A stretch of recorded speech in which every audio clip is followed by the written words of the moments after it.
After 3 months of using Claude with the Figma MCP, there's so much that I have been learning that I want to share with you, starting from the new setup for those of you who are getting started. I also want to show you how I use the Figma MCP to vibe to code, to generate interactive prototypes, to test with my users, starting from Figma designs. And lastly, I'm going to show you how to vibe to vector in your design workflows, where you actually get started from an idea, send multiple iterations using Claude inside your Figma file so you can control, refine, and move to a final solution. I also show you how I'm using an AI design sprint of 5 days to move very quickly from idea to execution. So if you want to know how to use Claude and the Figma MCP in your real workflows, enterprise SaaS work, this is the goal from this video. I'm showing you my whole workflow and why I think it's still incredibly valuable to leverage Figma at some point of the design process. Let's dive in. So the first thing I want to go over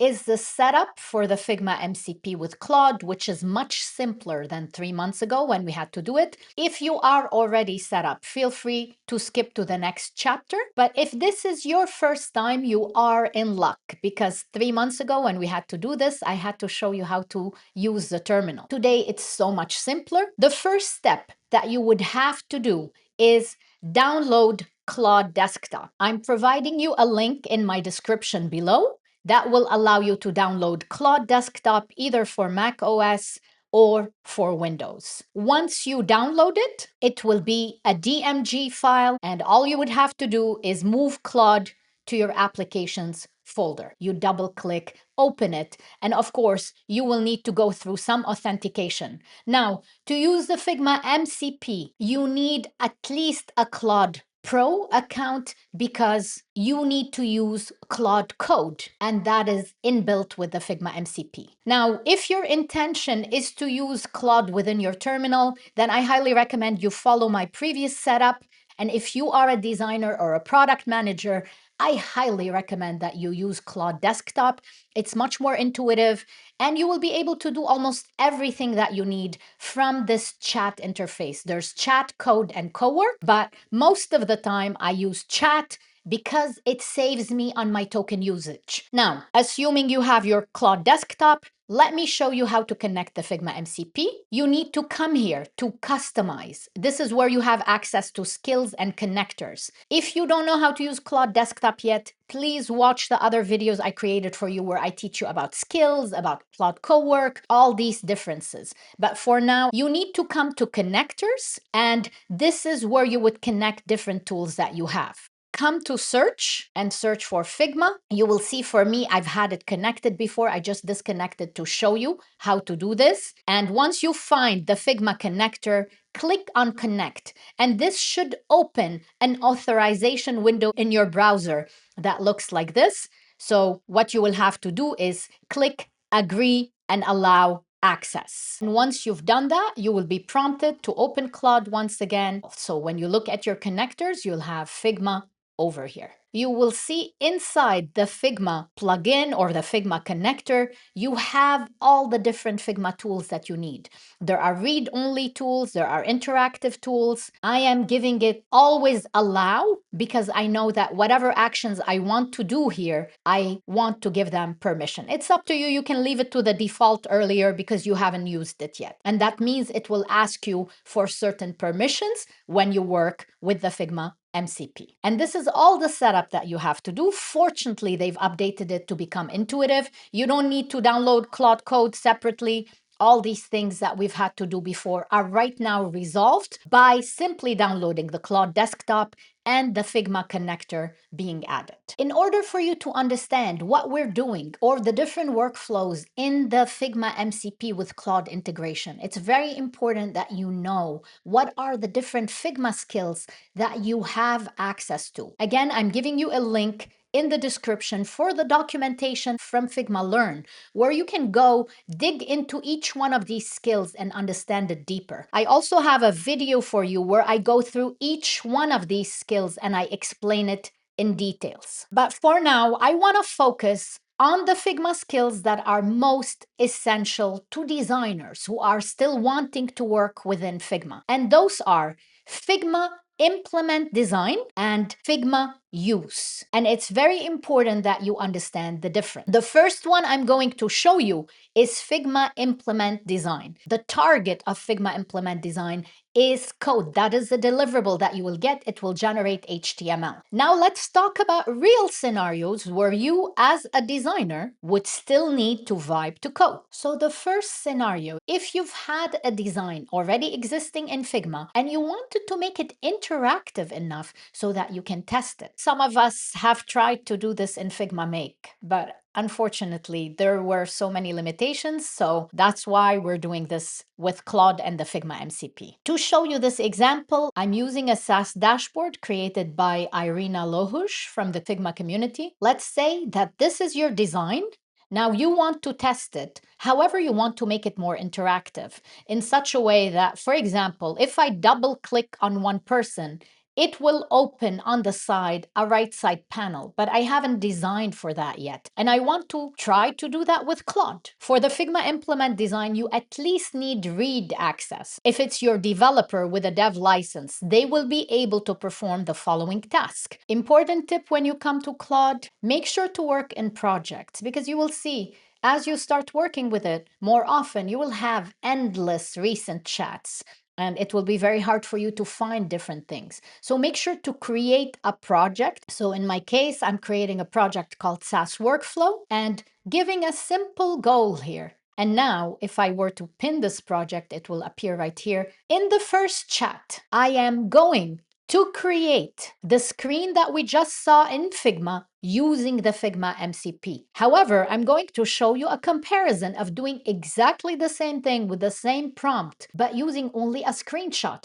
just for you to see the level of accuracy and how different it is when you use all the context from the Figma MCP. Because a model context protocol means Claude can speak the language of your Figma file. It can read everything. It can read the tokens. It can understand the structure of the file, which will lead it to better accuracy. So I'm saying in the first prompt, I want you to see how simple and direct my prompt is. There is no please, there is no thank you, there is no I'm thinking, can you do this for me? Just learn to be very direct in your prompts. And I know it takes practice, but an LLM, which is what Claude is, it's a large language model. The more direct and specific you are with it, the better results that you will get. So I already know I wanted to implement this Figma design and I want it to be an HTML interactive file because at the end of this chat, I want to be able to click on opening that HTML file and see it live. So let's do this. While this is running in the same project, which is my SaaS workflow, I'm going to start a new chat right here, copying the same prompt. But what I will change is I'm not going to say this Figma design. I'm going to say implement this design as an HTML interactive file. And rather than providing a Figma link, we want to provide a screenshot. So I'm clicking Command-Shift-4 on my Mac in order for me to take an exact screenshot of this design. I am adding a file, which is a screenshot that I just took. And I'm saying implement this design as an HTML interactive file. Now, in the case of the Figma MCP, you will clearly see there is a Figma icon right here, which tells you that Claude has used the Figma connector in order to get your design context. So this is the tool that is embedded within the skill Figma Implement Design. However, in the case of the screenshot here, you will see it's leveraging a front-end design skill that's embedded within Claude Code. Let's compare the results. So first, let's look at what was generated with the screenshot. You will see you have an HTML file here, and if you click on it, it will open it with your browser. And it did a very decent job just with me telling it, make it interactive. It's already allowing me to click, select, unselect. I can see there's a live timer here, there's statuses, but how much does it resemble my design? If you look closer, the icons are different. If I were to select this text, this is a work sense regular. However, if I come here and inspect it. The font family is generic. It's a DM Sans sans serif. It's not very accurate. If you're working with a design system, this is not very accurate to what you're trying to create. Now, let's look at the MCP version, and you will see this version definitely, if I were to inspect it, has gotten my exact font family, the exact shapes and colors that were used. This version has used the icons that I provided it in the file, the same button, the same style of navigation. So it's definitely much closer to what I have created. Once again, it's interactive. Now, let me get to the point that is actually valuable for designers to use the Figma MCP for. Because yes, accuracy is great, but that's not your first concern as a designer, right? Like this is what you want your developers to do. But why would you use the Figma Implement Design?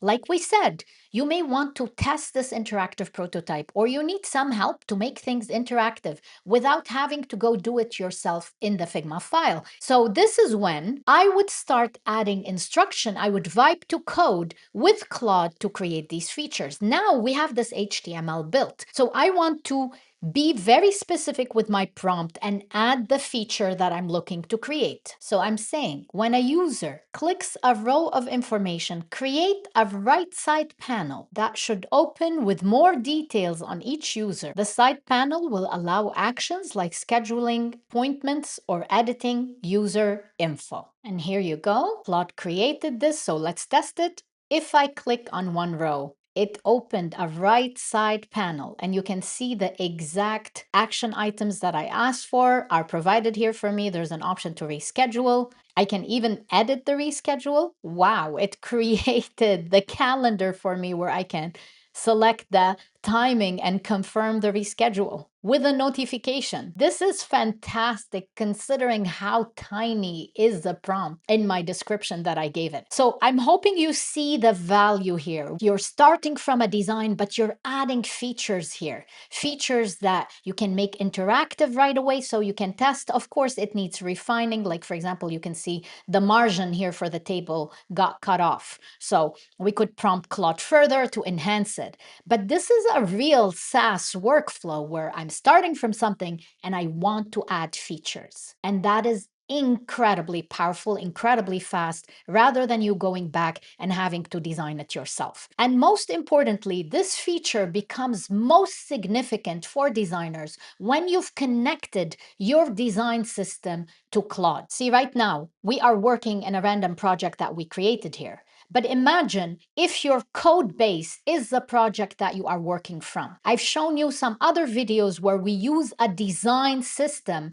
and we connect it so that every prompt that you create is leveraging components from your design system and creating things. Now you have a ready-made, fully interactive prototype where you can actually do the work that you want and you can keep refining it. Before we jump into Vibe to Vector, and how you can leverage that so you can push back and create designs in vector inside Figma rather than generate HTML. I want to talk to a specific observation I'm having in the industry. I've read this article from the NAC design team where their engineering director is talking about how they've created a whole environment for designers to push back into code. So I want to pause to acknowledge that this is possible. This is possibly the future where designers are pushing back PRs into the code. However, very clearly, their director of engineering said that the developers spent 6 weeks actually building an environment where Claude would only create prototypes so designers are safely pushing prototypes that their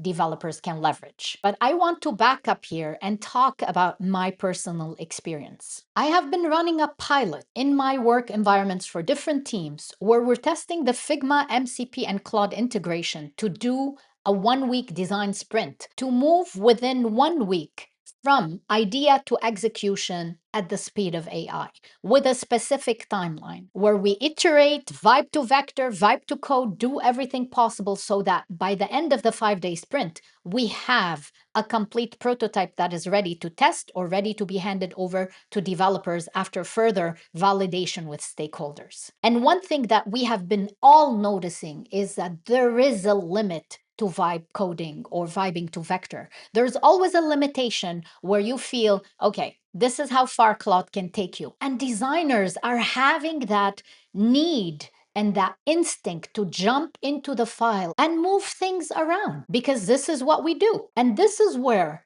Figma as a vector tool has been incredibly helpful because even if you're leveraging your design system, there are new things that you want to create. Designing is not just about working with limited patterns. It's only those creative designers who are in a flow state that will come up with new things that are enticing and exciting and bring enjoyment and engagement for our users. And we need more of those. We don't want to always be working with patterns. Please do not let yourself get bullied into pushing to code. And as a designer, you start thinking, oh, now I need to be coding. No, because if we are coding, if we're in charge of the quality of code, which is not our strength, what are developers doing? So I still do not understand the industry pressure of pushing designers to be pushing PRs to code. Our strength is our creativity, our intuition, our ability to create new designs and user experiences that will engage our users. And that's where I think you will appreciate the vibe to vector that's coming next. So the reason I'm sharing all this is because I am open. If you're already vibing to code and still being creative, I would love to hear from you. I'm not close to how our role is evolving, but from my real experience for the last 3 months, there is still a need for a vector tool where designers can create things that are unique, not just patterns that AI can generate on their behalf, even if those patterns are coming from a design system. We want to create new things, and Claude cannot do that. By definition, LLMs are giving us patterns that were generated elsewhere. Now that we've established why you still need vector, let's talk about how you can create vector designs and when you would do that using the Figma MCP. And for this, what you need to understand is anytime you're asking the agent, as in Claude or Codex, to write inside your canvas, this is the Figma Use skill. The Figma Use skill leverages many tools that are embedded inside of it in order to allow Claude or Codex to write inside the canvas. Now, I'm linking to you to a video where the best use case for this is to literally create a design system from scratch. So I show you how to do that both with Claude and Codex. If you already have a design system in Figma, if you're starting from scratch, make sure to take a look at that if that is your use case. Now, I want to show a different use case, which is iterating in Figma on features that you want to generate. Now, in the SaaS workflow, I want to start in a new chat and I want to use an existing design system to generate form options. Let's say for your SaaS product, you were tasked to create a new sign up form. There is a file that I created for you that gives you specific prompt that will help you build your design system. The last one of them is about creating a specific feature using your design system. So I'm leveraging that and I'm linking for this file for you also in this video. So basically, the structure is like this. Create a feature or a page, whatever it is that you want to create here. And this is where you would provide your Figma link for where you wanted to generate this ideation. And you will say, use components and tokens from my design system. And we need to give the exact design system library. So I'm copying the exact name that we created here. And back to Claude, I will paste. So the feature I'm trying to create now, and I'm keeping it simple, create 3 possible designs for forms. So specifically, I want to create a form to allow my users who are designers to ask me questions about my videos, to contact me with their detailed questions and inquiries. And last thing that I need is to provide it with the Figma link for the file where I wanted to create. Now, I'm going to do this with you because there is an important step for Claude to have access to the design system, which is inside the design file where you wanted to generate, you need to connect that library of your design system. So I'm naming this new design file contact forms, and I'm moving it to an existing project preferably the same place where your design system is, so you know they have access to each other. In order my Nama design system to be accessible, I need to make sure that I publish this library, publishing it to the team. And you can see when I search for this right now, I can find the Nama design system and add it to my file. So now that I have this file that is connected to my design system, I am going to share the link with Claude, ask it to generate these solutions for me. This three structure for the prompt is important to allow you to have better results. I've experimented quite a bit until I arrived to the specific details you need to tell Claude. The features, the place where you want to create it, and that file should be connected to your design system, and making sure to specifically tell it to use the tokens and components. And I'm even going to add and styles from my design system. You can see the notification here for me at Claude. Because I've been using quite a few things for this session, I've already exceeded my $20 limit, but I have purchased something called extra usage, which is just $28 per month, that allows me to leverage those tokens when I need them. Hopefully, if you're working in an enterprise company, you will not have this issue because you will have a little more limit than $20, especially when you're doing this kind of work. You can see how it's searching the design system file, it's using the Figma integration, and now the skill Figma use or use Figma is what's being triggered in order for the agent to start writing inside of your Figma file. There's two ways for you to see the progress, always in Claude. There is a preview option generally. You can open and see what it's calling, what it's doing. But also, the fun part about vibing to vector is inside the Figma file, when Claude starts writing, you will see it pop in right here. So my icon is right there. You're going to see Claude will jump in as a second me and it will start writing inside the file. And here you go. Even before Claude is completely done here, because it's still refining, I can already see in the contact form page, look at all these options that were generated on my behalf. There is clean and minimal option where there's a single column, ask me anything, drop it here. It's definitely using my design system. It created black option for my form where it's darker, and it used that version of my design system. And then it created a step-by-step form where it's about you, questions, details. I mean, is it perfect? No, there are still a lot of things that can be enhanced. But what's wonderful about all this, I already have so many options to get started from. And this is the beauty of Vibe to Vector. This is what my designers have been finding very powerful for them, because it's getting them started rather than starting from a blank slate, not knowing where to get started. You already have three options to compare. You start from these options, then you pick one solution that you want to refine further, or maybe combine multiple of those solutions. And the beauty is, once you've done that, like let's say I like the black form right here, but I do like this three-stepper process, I can come right here and copy it and paste it in this design, because this is Figma and I do have full vector control. And this is where we have been finding incredible power in still getting access to a world where we can move things around. In my experience, even though I'm somebody who loves Claude and I love what it generates for me, but there is a limit to how much I want to chat to get somewhere. There are times and moments which other designers have echoed the same feeling, where we just want to do things ourselves. Please tell me, I would love to hear your input. How is it for you?